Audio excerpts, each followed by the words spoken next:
بسم الله الرحمن الرحيم. السلام عليكم ورحمة الله وبركاته. الحمد لله نحمده ونستعينه ونستغفره ونعوذ بالله من شرور أنفسنا ومن سيئات أعمالنا من يهده الله فلا مضل له ومن يضلله فلا هادي له وأشهد أن لا إله إلا الله وحده لا شريك له وأشهد أن محمدا عبده ورسوله أما بعد.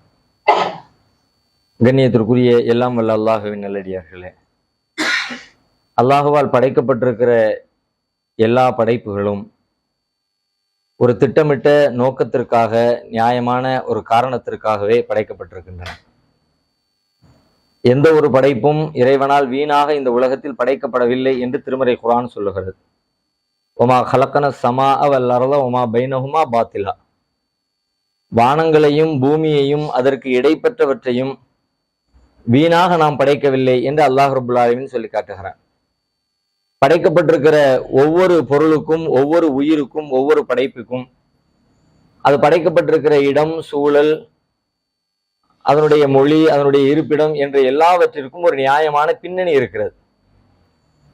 அந்த நோக்கத்தை, அந்த பின்னணியை அவை நிறைவேற்ற வேண்டும் என்று அல்லாஹ் அந்த அனைத்து படைப்புகளிடத்திலும் எதிர்பார்க்கிறான். குறிப்பாக முஸ்லிம்களாக நாம் படைக்கப்பட்டிருக்கிறோம், அல்லாஹ்வால் முஸ்லிம்களாக நாம் தேர்வு செய்யப்பட்டிருக்கிறோம் என்றால் நமக்கென்று சில கடமைகளை, மிக முக்கியமான பணிகளை அல்லாஹ் எதிர்பார்க்கிறான். நாம யாருமே அல்லாஹ்விடத்துல எங்களை முஸ்லிம்களாக நீ படைக்கணும் அப்படின்னு அல்லாஹ்விடத்துல நம்ம யாரும் கோரிக்கை வச்சு அல்லாஹ் நமக்கு இந்த இஸ்லாத்தை, ஈமான தரல. எத்தனையோ நபிமார்களுடைய குடும்பத்தாருக்கு அல்லாஹ் இந்த பாக்கியத்தை கொடுக்கல. மனிதனுக்கு வழங்கப்பட்டிருக்கிற அருளிலேயே, கிருபைகளிலேயே மிகச்சிறந்த, ஆக முக்கியமான, முதல் இடத்திலே வைத்து பார்க்கப்படுகிற ஒரு கிருபை இருக்குன்னு சொன்னா அது அல்லாஹ் நமக்கு வழங்கி இருக்கிற இந்த ஈமான், இஸ்லாம் என்கிற கிருபை தான். அதுக்கு இணையாக, அதற்கு நிகராக உலகத்தில் எதையுமே நாம கற்பனையே பண்ண முடியாது. நமக்கு வழங்கப்பட்டிருக்கிற செல்வம், அதிகாரம், பதவி, மனைவி, மக்கள், குடும்பம், சொகுசு, அந்தஸ்து, ஒட்டுமொத்த உலகமே நம்முடைய கரங்களில் கொடுக்கப்பட்டால் கூட நமக்கு வழங்கப்பட்டிருக்கிற ஈமானுக்கு, இஸ்லாத்திற்கு நிகராக எதையுமே நாம் நினைக்க முடியாத அளவிற்கு ஆக முதலிடத்திலே இருக்கிற ஒரு பெரிய கிருபை அல்லாஹ் நமக்கு வழங்கி இருக்கிற இந்த இஸ்லாம் என்கிற கிருபை தான். இந்த கிருபையை, இந்த அமானிதத்தை, இந்த பொறுப்பை சுமந்து கொண்டிருக்கிற நாம் நம்மோடு அதை வைத்துக் கொள்ளாமல் நமக்கு அருகிலே இருக்கிற மக்களுக்கு கொண்டு போய் சேர்க்க வேண்டும் என்பது நம்மிடத்தில் எதிர்பார்க்கப்படுகிற மிக முக்கியமான ஒரு பணி. நமக்கு கிடைச்சிருக்கிற இந்த இஸ்லாமிய மார்க்கம் யாருக்கெல்லாம் கிடைக்கலையோ, இந்த உலகத்தை எல்லாம் படைச்ச இறைவன் ஒருத்தன் தான், அவனுக்கு நாம கட்டுப்படணும், அவனை நாம வழிபடணும், அவனுடைய தூதர்களின் வார்த்தைகளுக்கு செவி கொடுக்கணும் என்கிற இந்த இஸ்லாத்தினுடைய போதனைகளை உலகத்துல இருக்கிற இது சென்று சேராத மக்களிடத்துல கொண்டு போய் சேர்க்க வேண்டும் என்பது நம் மீது சுமத்தப்பட்டிருக்கிற மிக முக்கியமான பணிகளில் ஒன்று. அண்ணலும் பெருமகனார் ஸல்லல்லாஹு அலைஹி வஸல்லம் அவர்கள் தன்னுடைய இறுதி பேருரையில மக்களை பார்த்து சொன்னாங்க, ஃபல்யுபல்லிகு ஷாஹிதுல் காயிப். இங்க வந்திருக்கிறவங்க, வராதவங்களுக்கு இந்த செய்தியை கொண்டு போய் சேர்த்துருங்க. இதுவரைக்கும் நபிமார்களை கொண்டு அல்லாஹ் இந்த உலகத்துக்கு தூதுத்துவ செய்தியை சொல்லிக்கிட்டே இருந்தான். கடைசி நபியா நபி ஸல்லல்லாஹு அலைஹி வஸல்லம் அவங்க வந்தாங்க. அவங்களுடைய கடைசி வாழ்நாளின் கடைசி வரைக்கும் இந்த மார்க்கத்தை கொண்டு செலுத்திட்டு கடைசியா இந்த உலகத்தை விட்டு பிரியிற நேரத்துல சொன்ன செய்தி இது. அடுத்த வருஷம் என்ன நீங்க பார்ப்பதற்கு வாய்ப்பே இல்லை, ரசூலுல்லாஹ் சொல்லிட்டு தான் சொல்றாங்க. அடுத்த ஆண்டு நான் உயிரோடு இருப்பதற்கு, ஏன்னா என்னுடைய பணியெல்லாம் நிறைவடைஞ்சிருச்சு, முடிஞ்சிருச்சு, இனிமே என்ன நீங்க இந்த இடத்துல பார்க்க மாட்டீங்க அப்படின்னு சொல்லிட்டு, அப்படின்னா நான் கடைசியா சொல்ல வேண்டிய போதனைகளை, வசியத்தை உங்களுக்கு சொல்றேன் என்ற அர்த்தத்துல ரசூலுல்லாஹ் இந்த செய்தியை சொல்றாங்க.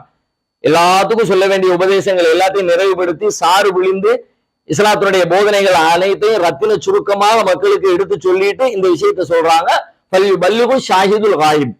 இங்க வந்திருக்கிறவங்க, வராதவங்களுக்கு இந்த செய்தியை கொண்டு போய் சேர்த்துருங்க.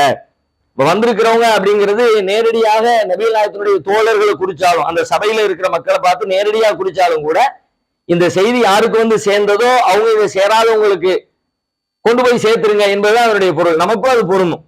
இந்த செய்தியை யாரு வாங்கிக்கிட்டீங்களோ, இந்த செய்தியை யார் சுமக்கிறீங்களோ, இந்த செய்தியை யார் ஏற்றுக்கொண்டீங்களோ அவங்க இதை ஏற்றுக்கொள்ளாதவங்களுக்கு கொண்டு போய் சேர்த்துருங்க என்பதைத்தான் நபி ஸல்லல்லாஹு அலைஹி வஸல்லம் தன்னுடைய வாழ்நாள் முழுவதும் மார்க்கத்தை கடைபிடிச்சு அதை உபதேசிச்சுட்டு அதை நம்முடைய தலைகள்ல பொறுப்பா சுமத்திட்டு நீங்க மற்றவங்களுக்கு கொண்டு போய் சேர்த்துருங்கன்னு போயிட்டாங்க. இப்ப நாம இந்த பணியில எவ்வளவு தூரம் ஈடுபட்டு கொண்டிருக்கிறோம் என்பதை ஒவ்வொருவரும் நம்முடைய அலுவல்களுக்கு இடையில, வாழ்க்கை சூழலுக்கு இடையில, பொருளாதார தேடலுக்கு இடையில இந்த மிக முக்கியமான பணிக்கு நாம் ஒதுக்குகிற நேரம் எவ்வளவு என்பதை யோசிக்கணும். ஏன் யோசிக்கணும் அப்படின்னு கேட்டா, இந்த பணி உலகத்துல உங்களுக்கு இடப்பட்டிருக்கிற வேற எந்த பணியோடும் ஒப்பிட முடியாத ஒரு முக்கியமான பணி. உங்களுக்கு தொழுகை கடமையாக்கப்பட்டிருக்கிறது. அந்த தொழுகை எவ்வளவு முக்கியமானதோ அதை விட உங்களுக்கு இன்னவர கடமைகள் ஜகாத்து கொடுக்கணும், ஹஜ்ஜு செய்யணும், திருக்குறானை படிக்கணும், பெற்றோர்களை பேணணும், அண்டை வீட்டாரோடு நல்ல முறையில நடந்துக்கணும், நேர்மையா வாழணும், ஒழுக்கத்தை கடைபிடிக்கணும், புறம் பேசக்கூடாது, வாக்குறுதி மீறக்கூடாது என்று லட்சக்கணக்கான போதனைகள், அறிவுரைகள், கட்டளைகள் போடப்பட்டிருக்கிறது. எல்லாவற்றையும் விட ஆக மிக முக்கியமான ஒரு பணியான தலையாய பணியாக இந்த பணி இருக்கிற காரணத்தினாலதான் இது இவ்வளவு அழுத்தம் கொடுக்கணுமா இருக்கும். அதுக்கு ஒரே ஒரு வசனம், நீங்க ரொம்ப சிந்திக்க வேண்டியதில்லை, ரொம்ப அலசி ஆராய வேண்டிய அவசியமே இல்லை. ரொம்ப எளிமையாக அல்லாஹ் ஒரு இடத்துல பேசுறான், ரொம்ப கடுமையா பேசுறான், எளிய சொற்கள்ல பேசுறான், ஆனா கடும் வார்த்தைகள்ல அல்லாஹ் கனத்தோடு பேசுறான். எப்படி பேசுறான் அப்படின்னா, தகாது சமாவாத்து யதஃபத்தர்ன மின்ஹு வ தன்ஷக்குல் அர்து வ தஹிருல் ஜிபாலு ஹத்தா அன் தஅவுலி ரஹ்மானி வலதா. இந்த வானம் வெடித்து விட பார்க்கிறது, பூமி பிளந்து விட பார்க்கிறது, மலைகள் எல்லாம் நொறுங்கி விட போகிறது. அல்லாஹ் அந்த பீடியை போட்டுட்டு பின்னாடி செய்திக்கு வர்றான். எதுக்காக இவ்வளவு பெரிய மாற்றம் நடக்க போகுது தெரியுமா? அந்த வானத்துக்கு இந்த செய்தியை கொண்டு போய் சேர்த்தா அந்த வானம் அதை கேட்டு வானத்தால் தாங்க முடியாது. வானத்தை இன்னைக்கு நாம ஒரு திடப்பொருளாக, ஒரு அகிரிணையாக, ஒரு உயிரற்ற பொருளாக நினைக்கிறதுனால வானத்தினுடைய உணர்வுகளை நம்மளால புரிஞ்சுக்க முடியாது. ஆனா படைச்ச ரப்புல் ஆலமீனுக்கு உயிர் அற்ற பொருளும் உயிர் உள்ள பொருளும் எல்லாமே அல்லாஹ் கொண்டுதான். அதனுடைய உணர்வு என்ன, இதனுடைய எல்லாம் அல்லாஹ்வுக்கு தெரியும், நமக்கு தெரியாது. நமக்கு இந்த டேபிளுடைய உணர்வு என்ன நமக்கு தெரியாது. ஏன்னா இது உயிரற்ற பொருள். ஒரு ஆட்டுடைய உணர்வு தெரியும், ஆட்டை அடிச்சா ஓடும், ஆட்டை அடிச்சா வலிக்கும், ஆட்டை அறுத்தம் செல்லும், ஆடு துடிக்கும். ஒரு ஆட்டை புரிந்து கொள்கிறோம், மாட்டை புரிந்து கொள்கிறோம், உயிரினங்களை புரிந்து கொள்கிறோம். ஆனால் ஜட பொருட்கள் மீது அப்படிப்பட்ட ஒரு புரிந்துணர்வும் ஒரு உணர்வும் நம்ம யாருக்குமே கிடையாது. ஆனா படைச்ச ரப்புல் ஆலமீனுக்கு எல்லாமே தெரியும். அவனுக்கு வானத்தை பத்தி தெரியும், பூமியை பத்தி தெரியும், மலைகளை பத்தி தெரியும். அல்லாஹ் அவனுடைய அறிவில் இருந்து கொண்டு நமக்கு பாடம் நடத்துகிறான்.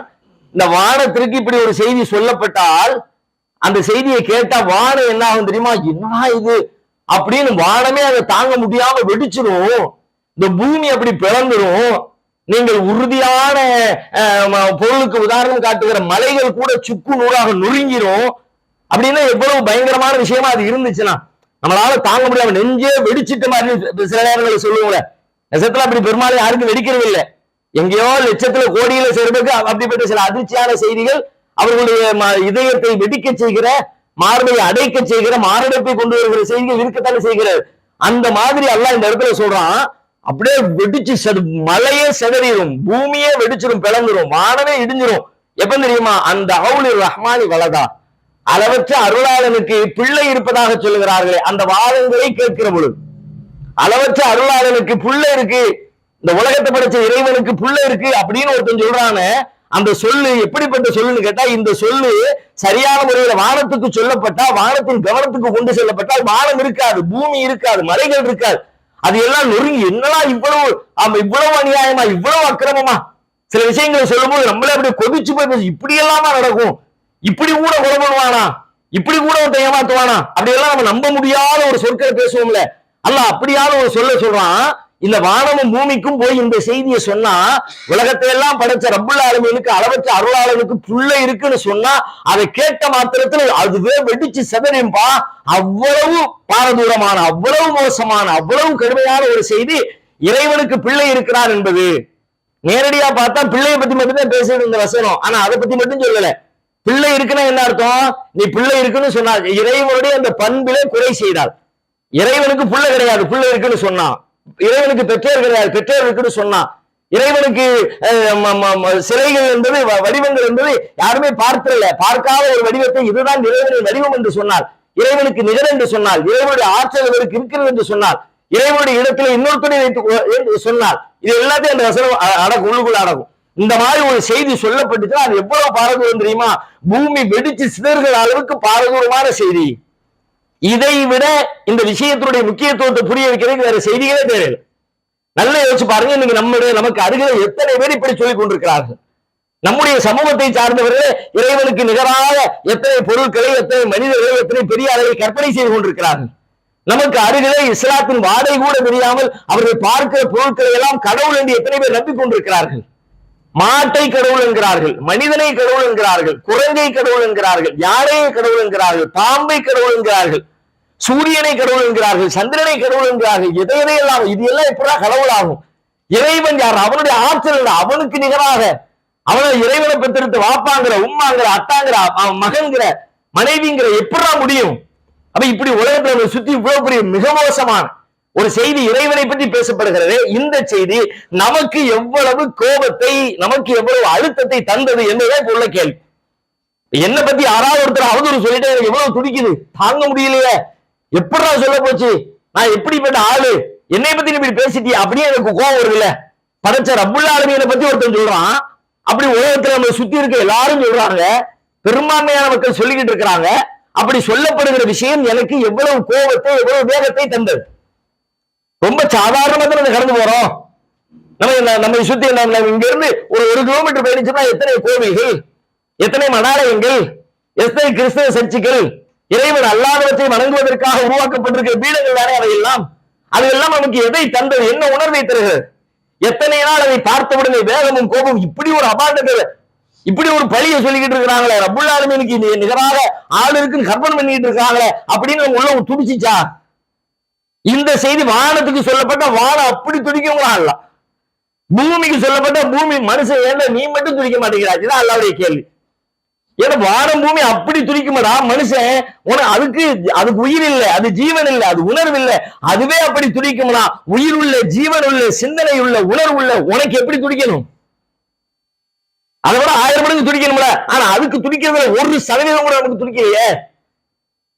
அல்லாஹ்வுடைய படைப்புகளாகிய இன்னவர உலகத்தின் உயிரினங்கள், மனிதனை தவிர்த்து மனிதனுக்காக படைக்கப்பட்டிருக்கிற, மனிதனை விட கீழ்நிலையில் இருக்கிற, அறிவில் ஆற்றலில் குறைந்திருக்கிற உயிரினங்கள் துடிப்பதை கூட நம்முடைய உணர்வு துடிக்கிறேன்னா, சுலைமான் அலைஹிஸ்ஸலாத்துடைய வரலாறு திருக்குர்ஆன் சொல்லுகிறது. நம்ம எல்லாரும் பல தடவை கேட்ட வரலாறு தான்.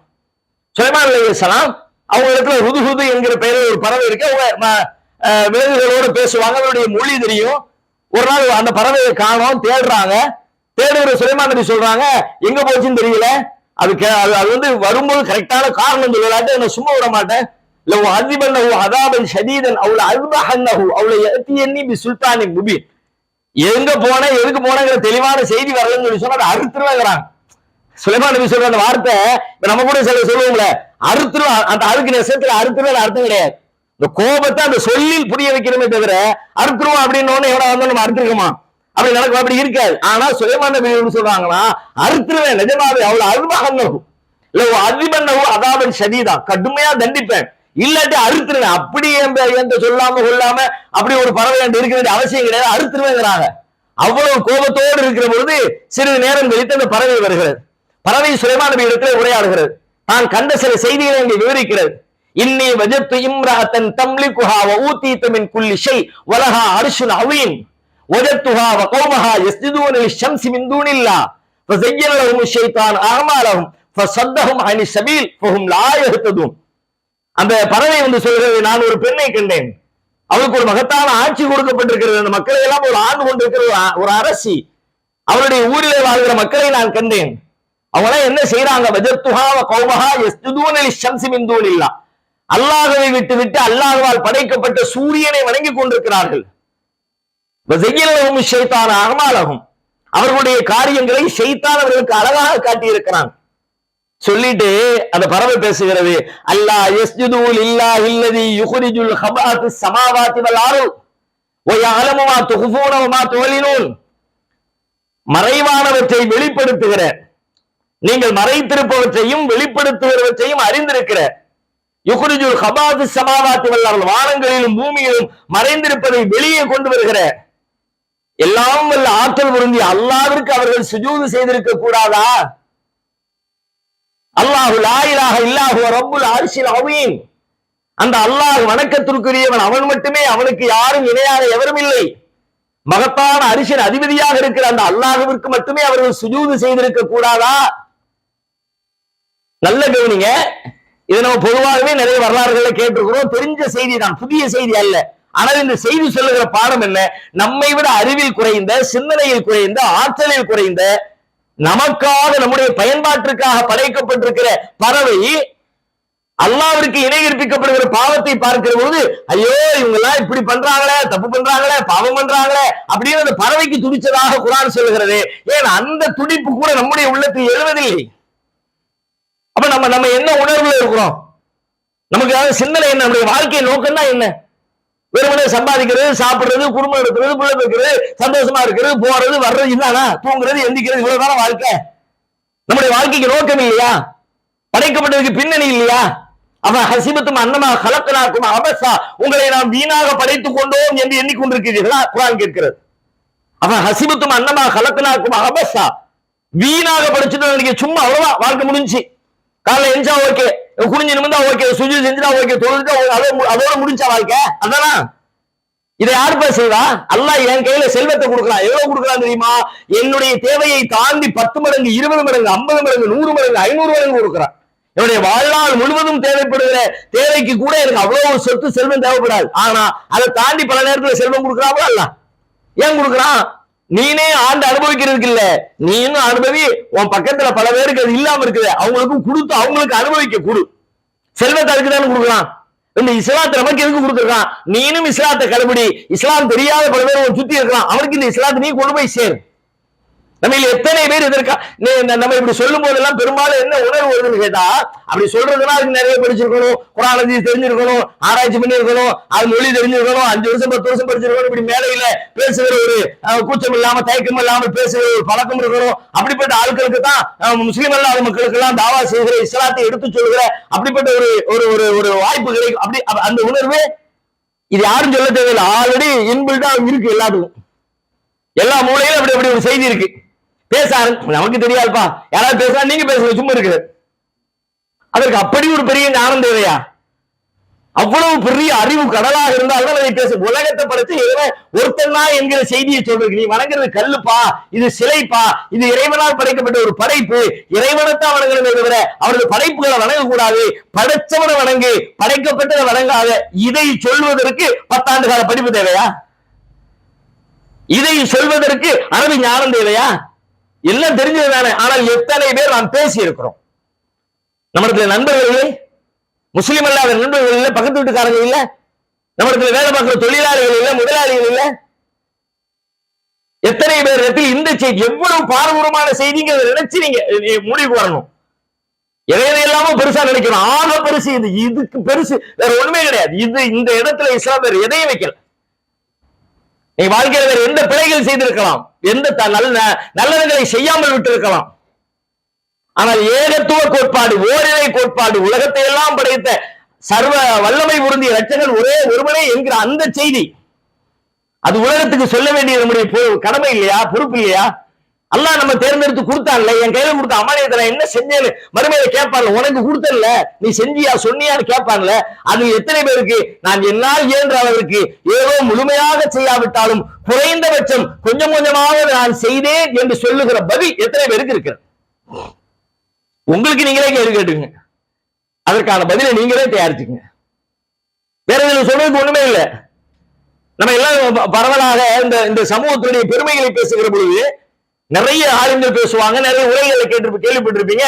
நீங்க தான் உலகத்துல தோற்றுவிக்கப்பட்ட சமுதாயத்துல சிறந்த சமுதாயம், குன்தும் கைர உம்மத்தின் குர்ஜத்தில் நாஸ், மனிதர்களுக்காக தோற்றுவிக்கப்பட்டதிலேயே நீங்க தான் சிறந்தவங்க. ஏன் நல்லதை சொல்றீங்க, தீயதை தடுக்கிறீங்க, அல்லாஹ்வை நம்புறீங்க, அதனால சிறந்தவங்க. நான் கேட்கிறேன், நல்லதை சொல்றது நம்ம சொல்லத்தான் செய்யறோம், ஆனா என்ன நல்லதை சொல்றோம்? தொழுகையை சொல்றோம், நோன்பு சொல்றோம், ஜக்காத்தை சொல்றோம், தர்மத்தை சொல்றோம், எத்தனையோ நல்ல விஷயங்களை சொல்றோம், பெற்றோரை பேணுவதை சொல்றோம், பிறகு ஏமாற்றக்கூடாதுன்னு சொல்றோம், வாக்குறுதியை பேணுன்னு சொல்றோம், ஒழுக்க வாழணும்னு சொல்றோம், இது எல்லாத்தையும் சொல்றோம்.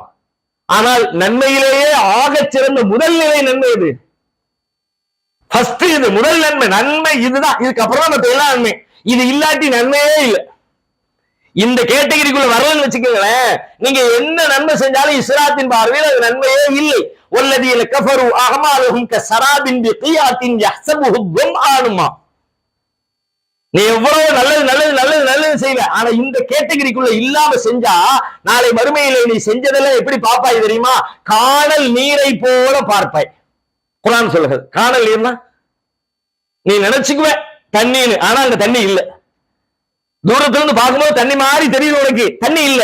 அது போலத்தான் நான் நன்மையை செஞ்சுட்டேன்னு நீ நினைப்ப, நன்மை இல்ல உனக்கு, நன்மை இல்ல. நீ நினைச்சு நான் தொழுதுட்டேன், இல்ல உனக்கு நன்மை இல்ல.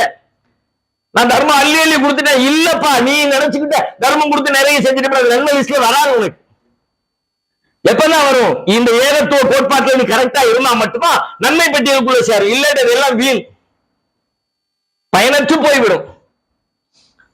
அப்ப நன்மையில முதல் நிலை நன்மையாக இருக்கிற ஒரே இறைவன் தான் என்கிற செய்தியை சொல்லாம மத்த நன்மையெல்லாம் சொல்றோமே. ஒருத்தர் கடை வைக்கணும் முடிவு எடுக்கிறார், தொழில் பண்ணணும்னு அதுக்கு ஒரு இடத்த வாங்கினாரு, அட்வான்ஸ் கொடுத்தாரு, பெயிண்ட் அடிச்சாரு, பர்னிச்சர் வாங்கி போட்டாரு, ஸ்டேஷனரி வாங்கினாரு, விளம்பரம் பண்ணினாரு, எல்லாம் பண்ணாரு. என்ன தொழில் பண்ணணும்னு எந்த பொருளை வாங்கி விற்கணும்னு கடை வச்சாரோ அந்த பொருளை வாங்கவும் இல்லை, விற்கவும் இல்லை. நம்ம இவர் எவ்வளவு புத்திசாலிமோ, நான் தான் கடை வச்சுட்டேனே, கடை வச்சு எதுக்கு நான் கடை வச்சேன், இந்த சாமான வாங்கி விற்கத்தானே, லாபமாகத்தானே, அந்த சாமானே இல்ல, பிறகு எப்படி இது கடையா, ஸ்டேஷனரி தான் கடையா? உனக்கு பேனா, பென்சில், பேப்பர், ரப்பரு, அந்த கள்ளத்துக்கு போடுற அந்த ட்ரே வாங்கியாச்சு, அதை அலசுற அந்த தட்டு வாங்கியாச்சு, பாக்குற லென்ஸ் வாங்கியாச்சு, கண்ணாடி வாங்கியாச்சு, லைட் வாங்கியாச்சு, எல்லாம் வாங்கியாச்சு. ஆனா கல் இல்ல. விருந்துக்கு சாப்பிட போறிய, தட்டு வச்சாச்சு, இலை வச்சாச்சு, டம்ளர் வச்சாச்சு, டேபிள் போட்டாச்சு, உட்கார்ந்தாச்சு, சோறு இல்ல. எவ்வளவு பெரிய விருந்து, எவ்வளவு பெரிய வியாபாரம். இப்பொழுது நாம் செய்கிற நல்லறங்கள் எல்லாம் அப்படித்தான். அந்த ஏகத்துவத்தை விட்டுட்டு நீங்க நல்லறம் போனீங்கன்னா மெயினா விட்டுப்புட்டு என்னடா தும்ப விட்டுட்டு வாழை பிடிக்கன்னு கிராமத்தில் கேட்பாங்க. அதேதான் ஆக சிறந்த. எனவே நாம் நம்முடைய வாழ்நாளில் ஒரு ஒரு முடிவு எடுத்துக்கணும். நானும் இஸ்லாத்தை கடைபிடிக்கிறேன், குறைந்தபட்சம் எனக்கு எவ்வளவு இயலுகிறதோ. ஒரு வாட்ஸ்அப்ல, பேஸ்புக்ல கூட எதையெல்லாமோ பகிர்ந்து கொள்கிற நாம் இந்த ஏகத்துவ கோட்பாட்டை அனுப்புவதில் அதை தேர்ந்தெடுத்து, அந்த வசனங்களை தேர்வு செய்து, அந்த செய்தியை தேர்வு செய்து, அதை டெக்ஸ்ட் பண்ணி அதை எத்தனை பேருக்கு அனுப்பி இருக்கிறோம் யோசிங்க. பல பேருக்கு ஒரு மனத்தடை, இதெல்லாம் சொல்லக்கூடாது, சொன்னா பிசினஸ் கெட்டு போயிடும், சொன்னா ஃப்ரெண்ட்ஷிப் கெட்டு போயிடும், சொன்னா தப்பா நினைச்சுக்குவாங்க. எத்தனை பேர் சொல்லப்படாமல் தப்பாக நினைக்கிறார்கள் தெரியுமா? இத்தனை வருஷம் எனக்கு இவங்கெல்லாம் ஃப்ரெண்டு சொல்லவே இல்லையே, எங்களுக்கு இப்படி ஒரு செய்தி இருக்கதே தெரியாத அந்த மக்கள்லாம் நாளை மறுமையில் உங்களுக்கு எதிராக புகார் செய்ய மாட்டார்களா? எவன் என் நண்பனா இருந்தான், என் தெருவுல இருந்தான், என் பக்கத்து வீட்டுக்காரனா இருந்தான், நீ ஒன்னத்தான் வணங்கணும் ஒரு நாள் கூட எனக்கு சொன்னதில்லை என்று உங்களுக்கு எதிராக ஒரு புகார் பட்டியல் அல்லாவின் முன்னால் சமர்ப்பிக்கப்பட்டால் அந்த புகாருக்கு உங்களிடத்திலே இருந்து வருகிற பதில் என்ன? முஸ்லீம்னு சொல்றோம். இன்னைக்கு முஸ்லீம் சொல்றதுல ஒரு பெரிய மகிழ்ச்சி, ஒரு பெருமிதம். அதே இஸ்லாமிய நாடுகளுக்கு போனா சொல்ல வேண்டிய தேவையே இல்லை. மக்கா மதீனா அந்த ஹரமுடைய எல்லைக்குள்ள போனா திரும்ப பக்கம் பூரா முஸ்லீம் தான். சில பேருக்கு பெரும் மகிழ்ச்சி. எங்க பார்த்தாலும் முஸ்லீமை தவிர யாருமே இல்லை, வேற யாரும் இந்த லேண்டுக்குள்ள, இந்த பூமிக்குள்ள என்ட்ரி ஆக முடியாது. எங்கு பார்த்தாலும் சலாம், எங்கு பார்த்தாலும் அமைதி, எங்கு பார்த்தாலும் முஸ்லீம். முஸ்லீம் என்பது அத்தனை பெரிய மகிழ்ச்சி, உண்மை மகிழ்ச்சி தான். அல்லாஹும் அதை கொண்டாடுகிறான். முஸ்லீம் என்கிற சொல்லே ஆகச் சிறந்த அற்புதமான ஒரு சொல். அந்த சொல்லை பத்தி அல்லாஹ் சொல்லும்போது சொன்னா, ஹுவ சம்மாக்குமுல் முஸ்லிமீன், அல்லாஹ் தான் உனக்கு முஸ்லீம்னு பேர் வச்சிருக்கான். அல்லாவே நமக்கு வச்ச பேர். நம்ம அத்தா அம்மா நம்ம பிள்ளைங்களுக்கு நம்ம வச்சுக்கிட்ட பேர் இருக்குது. ஆனா அல்லாஹ் நமக்கு கிரேடா கொடுக்கிற பேர் என்ன? முஸ்லிம் அப்படின்னு அல்லாஹ் நமக்கு பேர் வச்சதா சொல்றான். ஒவ்வொரு நபிமார்களும் இப்ராஹிம் அலைஹிஸ்ஸலாம், யாக்கூப் அலைஹிஸ்ஸலாம் தன்னுடைய மரண நேரத்தில் தம் பிள்ளைகளுக்கு சொன்ன செய்தியை குர்ஆன் சொல்லுகிறது. வஸாலிஹா இப்ராஹிம் பனீஹி வ யாக்கூப் யா பனிய இன்னல்லாஹ அஸ்தஃபாலகுமுத்தீன் ஃபலா தமூதுன்ன இல்லா வ அன்தும் முஸ்லிமூன். மௌத்தா போற நேரத்துல பிள்ளைகளை கூட்டு வச்சு சொன்னாங்க, அல்லாஹ் உங்களை இந்த மார்க்கத்துல தேர்ந்தெடுத்துட்டான், நீங்க முஸ்லிம்களாகவே தவிர மௌத்தாயிராதீங்க, முஸ்லிமாவே இருக்கணும். அவ்வளவு பேசுது குர்ஆன். ஃபஹலன்து முஸ்லிமூன், முஸ்லிம்களாக இருக்க மாட்டீங்களா? நபிகள் ஸல்லல்லாஹு அலைஹி வஸல்லம் ஒவ்வொரு உபதேசத்திலும் உரையிலையும் அவங்க வாழ்நாள் நிகழ்த்துல எல்லா உரைகளிலும் ஒரு செய்தியை சொல்லி இருக்கிறாங்க. யா அய்யுஹல்லதீன ஆமனு தகுல்லாஹ ஹக்க துகாத்தி வலா தமூதுன்ன இல்லா வ அன்தும் முஸ்லிமூன். இறை நம்பிக்கையாளர்களே, அல்லாஹ்வை அஞ்ச வேண்டிய விதத்தில் அஞ்சுங்கள், முஸ்லிம்களாகவே தவிர மரணித்து விடாதீர்கள். மௌத்தா போகும்போது முஸ்லிமாரு. அப்ப இந்த முஸ்லிம்கள் எவ்வளவு உயர்வானது, நாமும் பெருமை கொள்கிறோம், அல்லாஹ்வும் அதை உயர்வானது என்கிறான். நபிகளாரும் அதை உபதேசித்திருக்கிறார்கள். எல்லா நபிமார்களும் முஸ்லிம் என்கிற சொல்லுக்கு சொந்தம் கொண்டாடி இருக்கிறார்கள். ஆனால் அவ்வளவு முஸ்லிமின், முஸ்லிம்களின் நானே முதலானவன் என்று நபிமார்கள் எல்லாம் சொன்னதாக குர்ஆன் சொல்கிறது. அப்படிப்பட்ட ஆகச் சிறந்த முஸ்லிம் என்கிற சொல் எப்பொழுது புனிதம் பெறுகிறது, உயர்வு பெறுகிறது, அழகு பெறுகிறது தெரியுமா? முஸ்லிம் என்று சொல்லுகிற இடமெல்லாம் அழகானது இல்லையா? அல்லாஹ் சொல்கிறான், வமன் அஹ்ஸனு கௌலன் மிம்மன் தஆ இலல்லாஹி வ அமில ஸாலிஹன் வ கால இன்னனி மினல் முஸ்லிமீன். அந்த சொல் எப்ப அழகு பெறுதுன்னா, அல்லாஹ்வின்பால் அழைத்து நல்லறங்களும் செய்து நானும் முஸ்லிம் என்று சொல்கிறானே, அவனை விட அழகிய சொல்லை சொல்கிறவன் எவன் இருக்கிறான்? வமன் அஹ்ஸனு கௌலன், சொல்லால் இதைவிட அழகான சொல் வேறு எது இருக்கிறது? அந்த சொல் எப்படியா? இஸ்லாத்தின்பால் அழைத்து, அல்லாஹ்வின்பால் அழைத்து, சத்தியத்தின்பால் அழைத்து, உண்மையின்பால் அழைத்து நான் முஸ்லிம் இதை செஞ்சுட்டு அதை சொல்லு. வெறுமனே முஸ்லிம்னா இது அழகு இல்லை, இது உயர்வு இல்லை, இது சிறப்பு இல்லை. எப்ப சிறப்பு பெறுகிறது? நீனும் இந்த பக்கம் வான்னு சொல்லி யாரெல்லாம் தப்புல இருக்காங்களோ அவங்களை எல்லாம் இங்க கூப்பிட்டுட்டு அதோட சேர்த்து நீனும் முஸ்லீம் ஆகி நானும் முஸ்லீம் தான் சொன்னா முஸ்லீம் கிரேடு, நீ சொல்ற இந்த முஸ்லீம் உயர்வு. அதை செய்யாம சொன்னா ஒரு சிறப்பும் இல்லப்பா. இப்படி முஸ்லிம் அல்லாத மக்களுக்கு இந்த செய்தியை கொண்டு போய் சேர்ப்பதன் அவசியம் குறித்து ஏராளமான செய்திகளை பல்வேறு கோணங்களில் வலியுறுத்துகிறான் அல்லாஹ் ரப்புல் ஆலமீன். அதன் தன்மையை உணர்ந்து விளங்கி நம் வாழ்வில் நம்மால் இயன்ற அளவிற்கு ஏதோ ஒரு வகையில் சிந்தித்து ஒரு சின்ன பங்களிப்பையாவது அதற்காக நாம் செலவிட வேண்டும். அல்லாஹ் ரப்புல் ஆலமீன் அப்படிப்பட்ட நன்மக்களாக நம் அனைவரையும் ஆக்கி அருள்வானாக.